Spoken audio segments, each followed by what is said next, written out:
ঠিক মতো আসেন না ডাক্তার, বসেন না চেম্বারে। কাগজে কলমে 4 জন কর্মকর্তা কর্মচারী থাকলেও আসেন 2 জন, তাও আবার থাকেন 1 থেকে 2 ঘন্টা। বলছি কুষ্টিয়ার একটি উপস্বাস্থ্য কেন্দ্রের কথা। দীর্ঘদিনের অব্যবস্থাপনায় স্বাস্থ্য কমপ্লেক্সটি পরিণত হয়েছে ময়লার ভাগাড়ে। দখলও হয়ে যাচ্ছে প্রতিষ্ঠানটির বেশ কিছু জায়গা।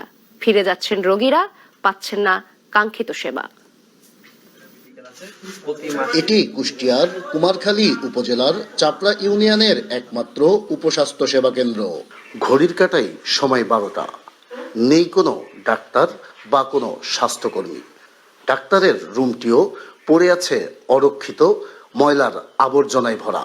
কাগজে কলমে এই স্বাস্থ্য কমপ্লেক্সটিতে সার্বক্ষণিক 4 জন চিকিৎসক ও স্বাস্থ্যকর্মী উপস্থিত থাকার কথা থাকলেও আসেন মাত্র 2 জন, তাও আবার থাকেন 1 থেকে 2 ঘন্টা।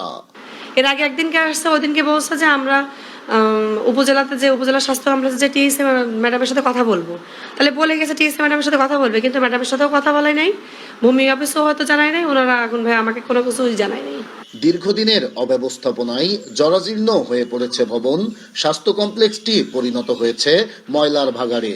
ঠিকমতো আসেন না ডাক্তার, বসেন না চেম্বারে।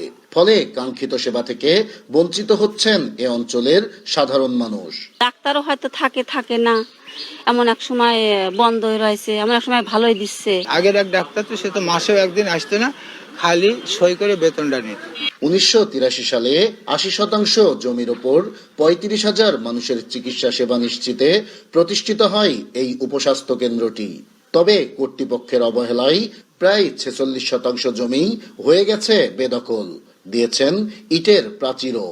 এরা 11টার দিকে আসে, আজ 12টার দিকে বন্ধ সন্ধ করে বাড়ি চলে যায়। সরকারের কাছে দাবি যে হাসপাতালটা ভালো হোক। তবে অনিয়ম, অব্যবস্থাপনা ও দখলের বিষয়টি খতিয়ে দেখে ব্যবস্থা নেওয়ার কথা জানান জেলা সিভিল সার্জন।